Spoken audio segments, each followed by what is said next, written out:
Very good evening student. आज मैं आपके सामने क्लास 9th का एक नया टॉपिक लेकर आया हूं, वास्तविक संख्या और उनके दशमलव प्रकार। बच्चों, ये जो चैप्टर का अंश है वास्तविक संख्या में, ये मुख्य तरीके से फोकस है अपरिमेय संख्या पर। तो पहले हम बात करते हैं कि दशमलव प्रसार का। मैंने थोड़ा सा यहाँ पे एक डायग्राम बनाया है कि दशमलव प्रसार दो प्रकार का होता है, शांत दशमलव प्रसार और अशांत अनवसानी दशमलव प्रसार। अशांत भी दो टाइप का होता है, एक अशांत आवर्ती प्रसार और दूसरा होता है अशांत अनावर्ती प्रसार। बात आती है कि दशमलव प्रसार शांत दशमलव प्रसार क्यों कहलाता है। तो वो तब ऐसा आता है कि जब जैसे यहाँ पे थोड़ी सी भिन्न देख लेंगे आप, 7/8 8 का भाग मैं 7 में दूंगा तो 0.875 आता है। मतलब लास्ट में हमें क्या हो गया था, हमारा कभी भी भाग खत्म कब होता है, जब शेषफल 0 आ जाता है। तो जब शेषफल 0 आ जाता है तो जो प्रसार माना जाता है, कहने का मतलब है जो हमारा भागफल में जो दशमलव का प्रसार, दशमलव के बाद जो संख्या आती है वो दशमलव प्रसार कहलाता है, तो वो शांत कहलाया जाता है। इसका उल्टा दूसरी तरफ, शेष 0 न होने पर, शेष आप कुछ भाग ऐसे होते हैं कि कभी भी कैसे भी भाग दे लीजिए आप, शेष कभी 0 नहीं आता है। हाँ, ये बात जरूर है कि 0 ना आए, लेकिन एक तर्ज पे आता है, कभी 1 1 1 1 आता रहता है, कभी कुछ फिक्स पैटर्न में आता रहता है। तो जब दशमलव प्रसार फिक्स पैटर्न में आता है, तो सॉरी, हमारा जो शेषफल है वो फिक्स पैटर्न में आता है, तो उसे बोलते हैं अशांत आवर्ती प्रसार। उस समय जो भागफल मिलेगा वो कहलाएगा अशांत आवर्ती दशमलव प्रसार। और जब ऐसा नहीं होता है तो वो हो जाएगा अशांत अनावर्ती प्रसार। अब हम आपको थोड़ा सा संख्या में ले चले। अशांत आवर्ती प्रसार, शांत दशमलव प्रसार, ये जो दो प्रसारों की बात कर रहे हैं ये परिमेय संख्याएं होती हैं, और ये अशांत अनावर्ती प्रसार ये अपरिमेय संख्या होती है। बाकी अभी तक जितनी संख्याओं के बारे में जाने हैं, परिमेय अपरिमेय जान चुके थे आप। और फाइनल बात यही है परिमेय अपरिमेय में कि भाई अशांत आवर्ती प्रसार और शांत दशमलव प्रसार वाली जो जितने भी दशमलव प्रसार है सारे के सारे परिमेय संख्या होती है, और एक जो छूट जाता है अशांत अनावर्ती प्रसार, वह अपरिमेय संख्या कहलाता है। यहाँ पे छोटा सा एग्जाम्पल छोटे छोटे लिखे हैं मैंने शांत दशमलव प्रसार के लिए। जैसे ये भाग देके देख लेंगे तो आप यहाँ पे स्टॉप हो चुका है, यहाँ पे शेष हमेशा 0 आ जाता होगा, आता है। और उसके नीचे अशांत आवर्ती प्रसार, अशांत आवर्ती प्रसार में 3 का भाग 10 में दे दीजिए आप, कभी आपको शेषफल 0 नहीं मिलेगा, 1 आता रहेगा। और वो 1 ये जैसे मैंने लिखा है कि सदैव शेष 1 आता है। कुछ अलग से प्रतिरूप की बात कर रहा था, पैटर्न की बात कर रहा था मैं, तो 7 का भाग 1 में दो तो हमेशा भागफल में 1 4 2 8 5 7, उसके बाद फिर रिपीट होगी ये संख्या। कहने का मतलब पहले 3 शेष मिलेगा, फिर 2, फिर 6, फिर 4, फिर 5, फिर 1, फिर दोबारा रिपीट आएगा 3 2 6 4 5 1। तो ये भी क्या है, अशांत आवर्ती प्रसार। अशांत अनावर्ती प्रसार आप कह रहे होंगे कि भाई भिन्न के रूप में लिखिए, तो जाहिर सी बात है कि जो परिमेय संख्याओं की अपरिमेय संख्या होती हैं उनको परिमेय संख्याओं के रूप में नहीं लिखा जा सकता।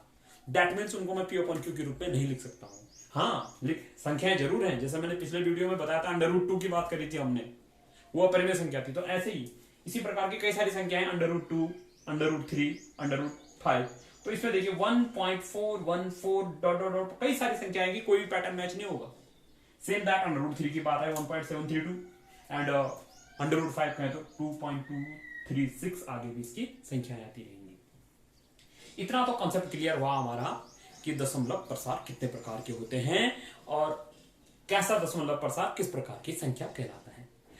क्लास 9th में एक रोचक सी बात है, आपको अच्छा लगेगा देख के, 9th के जो हमारे 9th के स्टूडेंट्स हैं।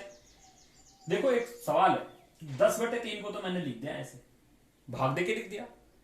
अब एक नई टेक्निक कि इसको उल्टा मैंने ऐसा कैसे बनाना है। तो बहुत सारे क्वेश्चंस आपके पास हैं, यहाँ पे 2 को मैं साझा करूंगा आपके साथ, और बाकी आप अपने आप प्रैक्टिस कर लेंगे। जैसे कि यहाँ पे मैंने अशांत आवर्ती प्रसार में लिखे कुछ है पैटर्न जो हमें मिलता है, 1.272727 की रिपीट होता है, 0.2 के बाद 353535 भी चलता है, ये 0.4747 इस प्रकार से ये चलता है।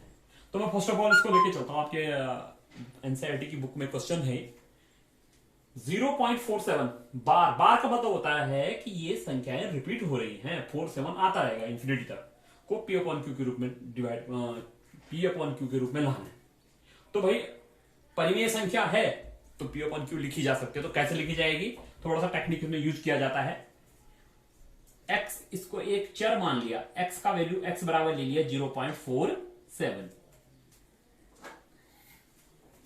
अब क्या किया, 2 डिजिट रिपीट हो रही है, ये ध्यान रखना है, जहां 2 रिपीट हो रही है वहां 100 से, 3 होंगी तो 1000, इस प्रकार से हमारा प्रोसेस चलेगा। 1 होगा तो 10 से, ये टेक्निक यूज करेंगे। कॉमनली ये चलता है, 100 का मल्टीप्लाई किया और यहाँ पे 100x हो गया, ये 47.47 आता रहेगा।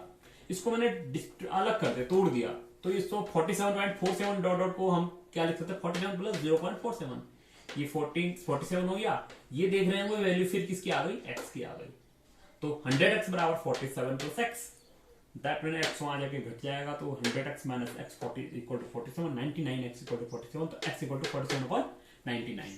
सेम एग्जांपल दूसरा देखिए, थोड़ा सा 0.2353, थोड़ा बहुत इसमें देखो अपना प्रेजेंस ऑफ माइंड भी दिखाना पड़ता है कि कहां पे हमने किस प्रकार से इसको एडजस्ट करना है। थोड़ा सा यहाँ पे है ऐसा टेक्निक। देखिए x, पूरे क्वेश्चंस को हमने x ले लिया, 0.2 और 35 जो रिपीट पूरा x ले लिया है। अब क्या 2 रिपीट हो रहे हैं तो 100 से गुणा कर दिया, इधर भी करा और इधर गुणा करा तो 23.5353 इस टाइप से ये आया, ये 100x हो गया। अब इसको तोड़ा 23.3, तो क्या बचा फिर आगे 2, इसका 2 बच गया, बाकी सारे रिपीट हो रहे हैं 35353 इस टाइप से आगे रिपीट हो रहा है। और आप देख रहे होंगे कि ये जो हमने माना था पॉइंट क्या हुआ, वो क्या था, x था, ये x हो गया है 100x equal to 23.3 into plus x, तो 100x माइनस x और 23.3, 99x इक्वल टू हो जाएगा हमारा 23.3, तो x इक्वल टू 23.3 अपॉन 99, एक जीरो बढ़ा दीजिएगा तो 33 अपॉन 990 ये हमारा आ गया है ना। मजेदार ये कि ऐसे संख्याओं को वापस में भिन्न में किस प्रकार से बदलेंगे। ये अगर 8th में आपने सीखा नहीं है तो 9th में आपके लिए थोड़ा सा एक इंटरेस्टिंग होगा, मजा आएगा इसमें। हम आगे थोड़ा बढ़े, ये थोड़ा सा आप अपने अपना खुद करेंगे इसको, 1.27, 0.3, 0.6, 0.001 इसकी प्रैक्टिस करेंगे, काफी अच्छा लगेगा, प्रैक्टिस भी हो जाएगी। और थोड़ा सा आगे बढ़ते हैं बेटा। होता यह है कि अब तक तो हमने इसका स्वरूप समझा, अब उसकी फिर वही एप्लीकेशन की अक्सर मैं बात करता रहता हूं। तो देखिए 2 चीजें हैं, संक्रियाएं, गुणा भाग कैसी होगी इनमें, और उसमें घातांक नियम कैसे लगेंगे। कोई नई चीज नहीं है, ये सारे पुराने लॉज हैं जो 6 से लेकर के 8 तक बढ़ते हैं। सबसे पहले हम संख्याओं की बात करें तो √2, जो मैंने कहा कि अपरिमेय संख्या, तो √2 का मतलब ही ये होता है कि 2 की पावर हाफ, कोई भी पावर √2 का ही मतलब पावर हाफ होती है। तो √a/b अगर पहला नियम देखिए, a और b दिया है तो इसको हम अलग अलग करके √a इंटू √b लिख सकते हैं। ऐसे ही अगर पूरी भिन्न पे √ दिया है तो ऊपर नीचे से लिख सकते हैं। यहां पे देखिए √a प्लस √b और √a माइनस √b, हम जानते हैं a प्लस b और a माइनस b का जो फॉर्मूला होता है उसको कहते हैं a² माइनस b²। तो स्क्वायर करके कभी भी क्या होता है, देखिए a है, a पे √ लगा है, उस पर स्क्वायर लग दिया, तो कहने का मतलब है a की पावर हाफ भी है और 2 से भी गुणा होती, तो √ कहने का मतलब मेरा ये है कि स्क्वायर से √ हट जाता है, तो a माइनस बी आया है। इस प्रकार का फॉर्मूला ये भी इसका है, भी मल्टीप्लाई करके आ जाता है। ऐसे बहुत सारे बन सकते हैं, ये कोई ज्यादा टिपिकल बातें नहीं होती है। और घातांक नियम हमारे जो चले हैं कि भाई अगर बेस एक जैसा हो तो गुणा मल्टीप्लाई में घाते जुड़ जाते हैं, घात के साथ घात हो तो घाते मल्टीप्लाई हो जाती हैं, डिवाइड में घाते हो और बेस एक सेम हो तो हमारे पास हो जाता है कि घाते घट जाते, बशर्ते ऊपर वाली जो हमारे अंश की घाते वो बड़ी हो, तो m माइनस n ही होगा। और अलग अलग बेस की सेम घाते हो तो बेस का आपस में मल्टीप्लाई हो जाता है और घात वही रहती है। और अगर बटे में हमारा नीचे कोई 1/a की पावर n है तो इसको अगर ऊपर ले जाना तो जो हमारी पावर होती है वो नेगेटिव हो जाती है, और ऊपर है तो पावर अगर बटे के नीचे ले जानी हो तो नेगेटिव हो जाती है। तो ये पूरा का पूरा हमारा परिमेय संख्याओं का जो कॉन्सेप्ट है ये यहीं पे होता है। और इसके बाद हम अब तैयार हैं आगे की इसके जो एप्लीकेशन क्वेश्चंस हैं उनको करने के लिए। तब तक के लिए धन्यवाद, थैंक यू।